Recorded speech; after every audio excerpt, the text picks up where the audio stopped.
Assalamualaikum warahmatullahi wabarakatuh. Waalaikumsalam warahmatullahi wabarakatuh. Waalaikumsalam warahmatullahi wabarakatuh.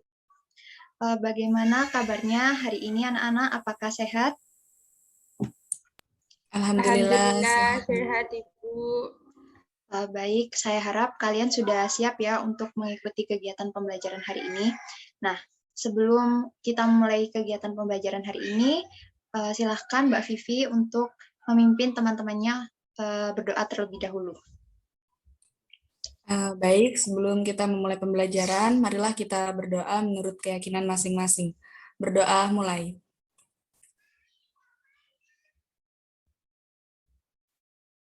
Selesai. Baik, terima kasih. Anak-anak, di sini Ibu sudah mengirimkan link Google Form untuk daftar kehadiran kalian. Jadi jangan lupa diisi ya. Oke. Baik, Bu. Sekarang saya izin share screen. Baik, jadi pada pembelajaran hari ini kita akan membahas terkait dengan perjuangan dalam mempertahankan keutuhan wilayah NKRI.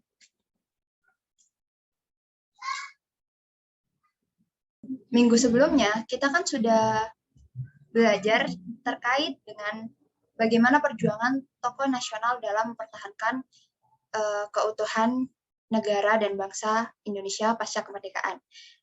Mungkin dari kalian ada yang bisa menyebutkan siapa saja tokoh nasional yang berjuang dalam mempertahankan keutuhan bangsa. Silahkan. Ella Ratih. Saya, Bu. Ya, silahkan. Tokoh nasional yang berjuang mempertahankan keutuhan bangsa antara lain yaitu I.R. Soekarno, Muhammad Hatta, Jenderal Sudirman, Mr. Muhammad Rum, Jenderal Ahmad Yani, Jenderal TNI Gatot Subroto, dan Ismail Marzuki. Baik, terima kasih. Mungkin dari kalian ada yang bisa menjelaskan terkait dengan peran Jenderal Ahmad Yani dalam mempertahankan keutuhan bangsa. Saya, Bu. Ya, silahkan Mbak Singgi. Ya, baik, saya akan menjawab, Bu. Sejak awal karirnya di TNI, Jenderal Ahmad Yani banyak menerima penugasan tempur untuk melawan Belanda dan gerakan-gerakan pemberontakan di Indonesia. Sebagai seorang prajurit yang setia kepada Pancasila dan Negara Kesatuan Republik Indonesia, beliau memegang teguh doktrin militer dan sangat antipati terhadap gerakan-gerakan separatisme di Indonesia. Beliau banyak berperan, baik secara tidak langsung maupun langsung terlibat dalam penumpasan gerakan separatisme di Indonesia. Seperti itu, Bu. Baik, terima kasih Mbak Cindy. Saya rasa kalian sudah paham ya terkait dengan materi yang kita pelajari pada minggu sebelumnya. Nah, sekarang yang kita pelajari adalah terkait bagaimana perjuangan tokoh daerah dalam mempertahankan keutuhan bangsa dan negara pasca kemerdekaan. Nah, pada materi kali ini kita akan membahas terkait peran beberapa tokoh. Yang pertama yaitu Sultan Hamengkubuwono IX, yang kedua yaitu Sultan Syarif Hasim II, yang ketiga Frans Kaisiepo, yang keempat Silas Papare, yang kelima Martin Inde, dan yang terakhir yaitu Opu Daeng Risaju. Nah, selanjutnya yaitu kompetensi inti. Ini adalah kompetensi inti dari apa yang harus kalian capai dalam pembelajaran pada hari ini.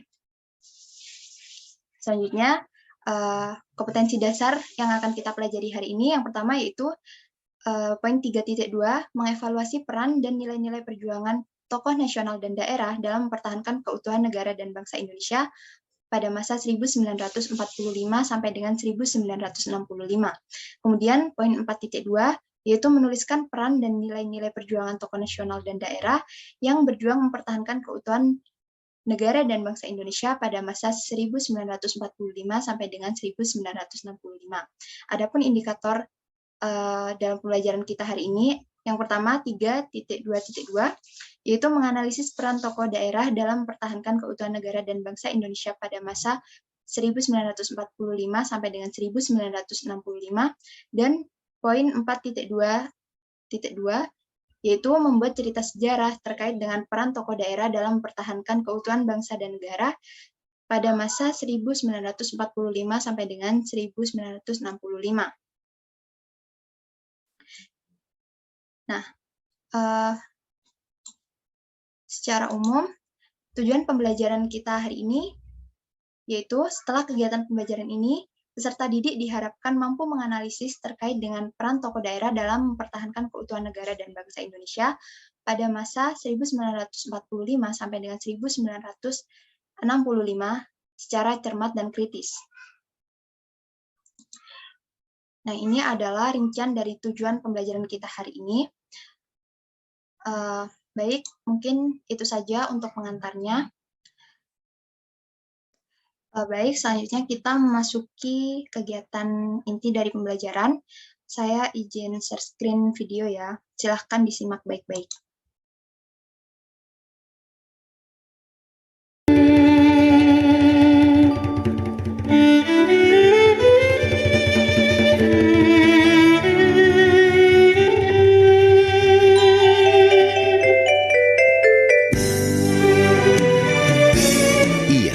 Adalah seorang sultan kaya raya yang mendukung kemerdekaan Indonesia dengan sepenuh hatinya. Ia sumbangkan uang sebesar 13 juta gulden atau lebih dari 1 triliun rupiah kepada Presiden Soekarno untuk membantu negara Republik Indonesia yang baru berdiri. Ia, Sultan Syarif Qasim II, kemudian juga tak segan menyerahkan mahkota dan nyaris seluruh kekayaannya kepada Republik Indonesia dan meleburkan Kesultanan Siak Sri Indrapura yang dipimpinnya ke dalam Negara Kesatuan Republik Indonesia.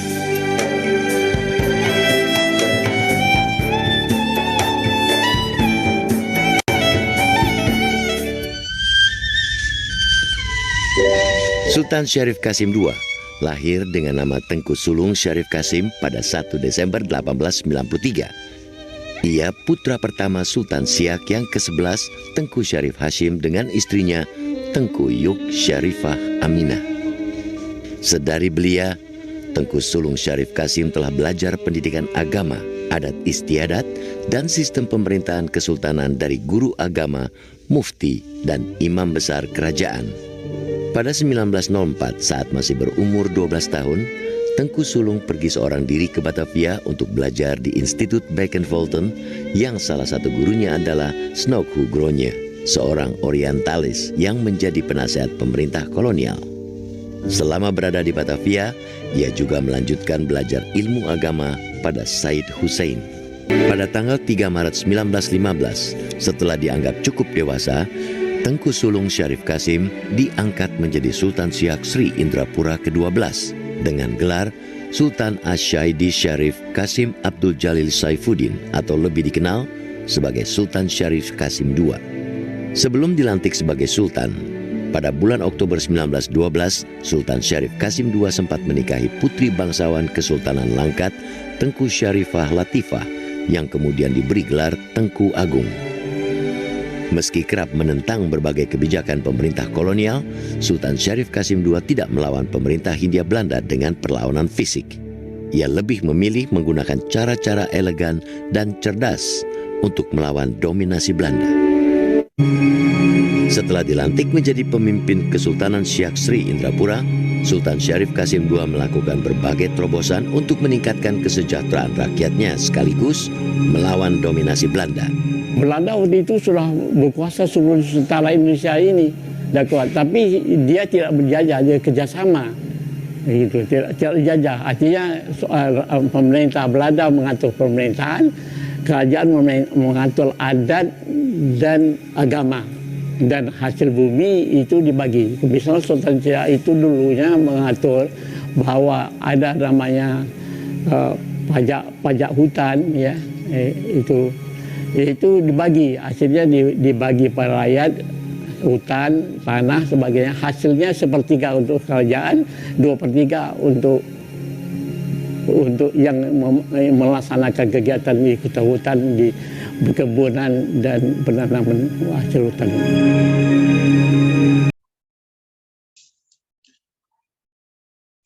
Baik, dari video yang telah saya sajikan tadi, mungkin ada yang belum kalian paham atau ada yang ingin ditanyakan? Saya Ibu izin bertanya. Silahkan Mbak Ella. Bagaimana bentuk peran Sultan Syarif Qasim II yang menunjukkan kesetiaan dan pengabdiannya terhadap Indonesia? Terima kasih. Baik, pertanyaannya bagus sekali. Tapi sebelum saya menanggapi pertanyaan dari Mbak Ella tadi, mungkin dari teman-teman yang lain ada yang ingin menanggapi?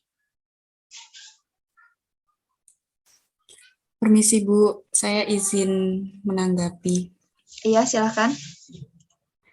Baik, jadi ketika berita proklamasi kemerdekaan Indonesia sampai ke Siak, Sultan Syarif Qasim II itu segera mengirim surat kepada Soekarno-Hatta dan menyatakan kesetiaan serta dukungan terhadap pemerintah RI, serta menyerahkan harta senilai 13 juta gulden untuk membantu perjuangan RI. Tindak lanjut berikutnya yaitu Sultan Syarif Qasim membentuk Komite Nasional Indonesia di Siak, Tentara Keamanan Rakyat TKR, dan Barisan Pemuda Republik. Selain itu, ia juga segera mengadakan rapat umum di istana serta mengibarkan bendera merah putih dan mengajak raja-raja di Sumatera Timur lainnya agar turut memihak kepada Republik. Itu Bu, saya kembalikan ke Bu Arina. Baik, terima kasih. Mungkin saya tambahkan ya. Jadi pada saat revolusi kemerdekaan pecah, Sultan Syarif Qasim II ini, beliau sangat aktif mensuplai bahan makanan untuk para laskar yang berjuang. Nah, ia juga kembali menyerahkan sebesar 30% harta kekayaannya berupa emas kepada Presiden Soekarno di Yogyakarta untuk dimanfaatkan dalam kepentingan perjuangan. Nah, sementara itu ketika Van Mock, yaitu Gubernur Jenderal de facto Hindia Belanda, mengangkatnya sebagai Sultan Boneka Belanda, Syarif Qasim II ini tentu saja menolak. Ia tetap memilih untuk bergabung dengan pemerintahan Republik Indonesia. Nah, atas jasanya tersebut, ia kemudian dianugerahi gelar sebagai pahlawan oleh pemerintah Indonesia. Dari sini, apa sudah dapat dipahami untuk Mbak Ella dan teman-teman lainnya? Sudah Bu. Baik. Sudah Ibu, terima kasih atas tambahannya. Baik, selanjutnya ini ya, saya bagi kalian menjadi 2 kelompok. Kelompok pertama yaitu terdiri dari Ella dan Vivi. Kalian tugasnya adalah melakukan analisis terhadap peran perjuangan Sultan Hamengkubuwono IX. Dan kelompok 2 yaitu Cindy dan Neni. Tugas kalian adalah menganalisis peran perjuangan dari Franz Kaisiepo. Nah, di sini saya sudah men-share link untuk e-modul di WA Group. Silakan kalian cek, bisa kalian gunakan sebagai sumber, tapi saya harap kalian juga mencari sumber tambahan untuk memperdalam wawasan kalian.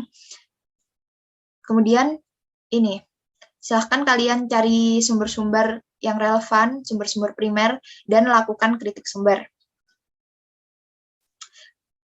Setelah itu, silahkan kalian periksa sumber-sumbernya, apakah sudah sesuai dan relevan dengan materi yang harus kalian pecahkan.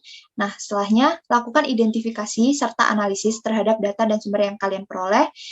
Kemudian, lakukan identifikasi dan analisis terhadap data-data tersebut, dan lakukan pemeriksaan secara cermat untuk membuktikan hasil analisis kalian. Nah, setelah selesai, nanti hasilnya silakan kalian sajikan dalam bentuk PowerPoint untuk dipresentasikan. Saya rasa bisa dimulai dari sekarang. Saya berikan waktu 10 sampai dengan 15 menit. Silahkan dimulai. Baik Bu.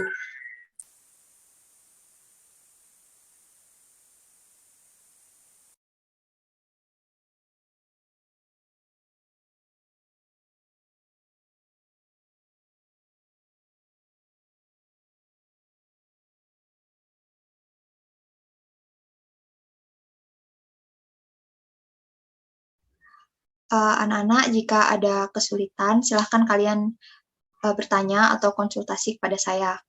Sejauh ini, apakah kalian mengalami kesulitan? Belum, Bu. Baik, Tidak, Ibu. Oke, silahkan dilanjutkan.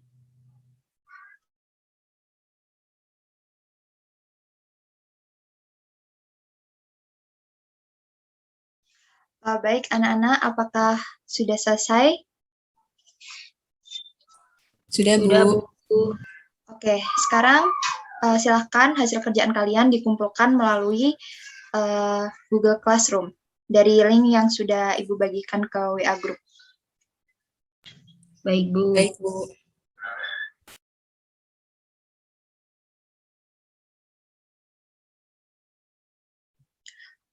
Oke, ini saya sudah periksa, tugas kalian sudah terkirim.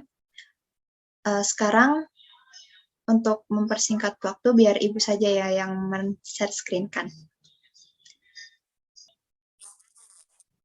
Baik, silahkan kelompok 1 untuk mempresentasikan hasil analisisnya.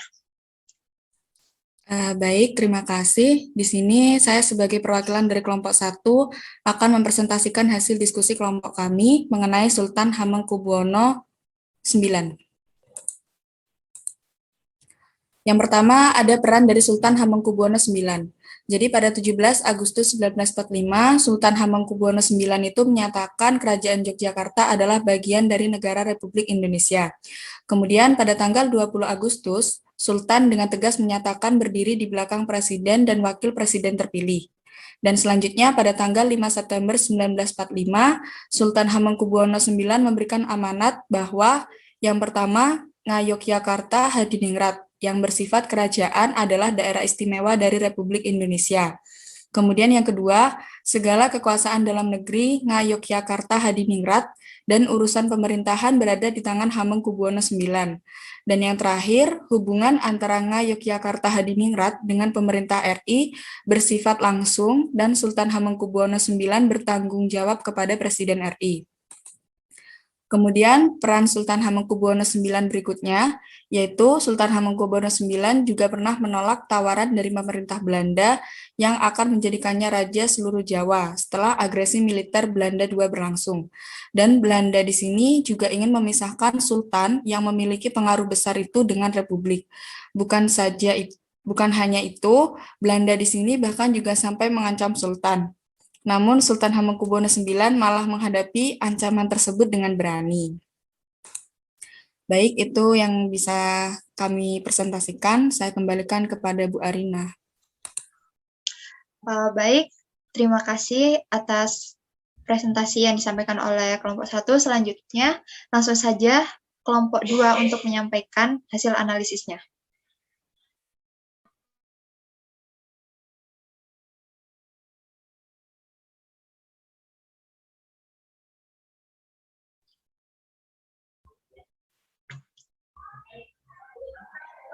Baik, di sini saya dari perwakilan kelompok 2 akan mempresentasikan hasil kerja kelompok kami mengenai peran Frans Kaiseipo.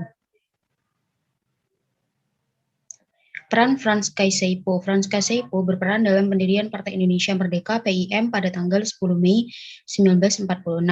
Frans Kaiseipo menjadi anggota delegasi Papua dalam konferensi Malino di Sulawesi Selatan, di mana dia sempat menyebut Papua sebagai Nederland New Guinea dengan nama Irian, yang konon diambil dari bahasa Biak yang berarti daerah panas. Namun, kata Irian tersebut diberi pengertian lain, yakni ikut Republik Indonesia anti-Netherlands.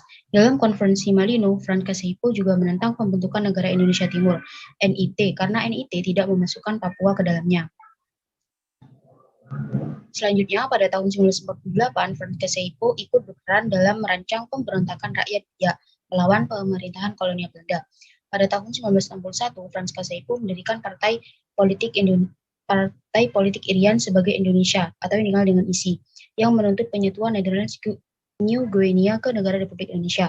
Pada paruh tahun terakhir, tahun 1960-an, Kaiseipo berupaya agar penentuan pendapat rakyat, atau yang dikenal dengan Papera, bisa dimenangkan oleh masyarakat yang ingin Papua bergabung ke Indonesia. Proses tersebut akhirnya menetapkan Papua menjadi bagian dari negara Republik Indonesia. Sekian presentasi dari kelompok 2. Saya ucapkan terima kasih. Baik, terima kasih. Di sini saya akan memberikan sedikit tambahan ya terkait materi kita hari ini. Jadi dari perjuangan bangsa Indonesia dalam mempertahankan kemerdekaan ditempuh melalui perjuangan fisik, yakni dengan menggunakan senjata maupun melalui perjuangan diplomasi.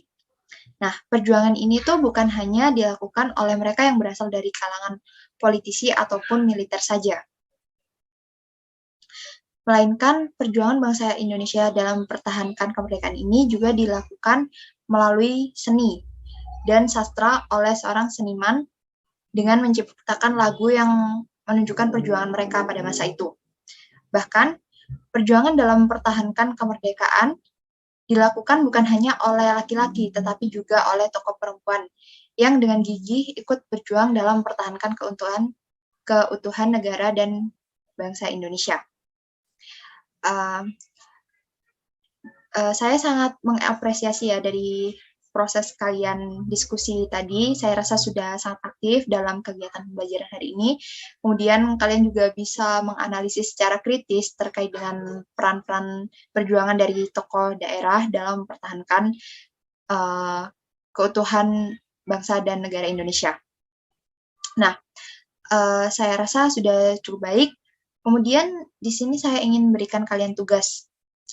Tugasnya di sini ada 2. Yang pertama, silahkan kalian kerjakan latihan soal tertulis yang sudah saya sediakan. Kemudian nanti kalian kirimkan melalui Google Form. Nah, itu dikumpulkan dalam waktu paling lambat 2 hari. Kemudian tugas yang kedua, kalian harus membuat artikel yang membahas terkait dengan peran perjuangan Opu Daeng Risaju, yakni salah satu tokoh pejuang perempuan daerah Indonesia. Untuk artikelnya dikumpulkan dalam waktu paling lambat 1 minggu. Apakah bisa dipahami? Sudah bisa, Bu. Oke, baik. Nah, untuk kegiatan pembelajaran minggu depan, kita akan pelajari terkait dengan nilai-nilai perjuangan tokoh nasional dan daerah dalam mempertahankan keutuhan negara dan bangsa Indonesia pada masa 1945 sampai dengan 1965. Jadi saya harap kalian persiapkan dengan baik, belajar yang rajin, dan semangat terus ya. Baik, Bu. Oke, sebelum mengakhiri kegiatan pembelajaran hari ini, silahkan Mbak Ella untuk memimpin teman-temannya berdoa. Baik, terima kasih atas materi hari ini, Bu. Untuk menutup pembelajaran hari ini, mari kita berdoa bersama. Berdoa dimulai.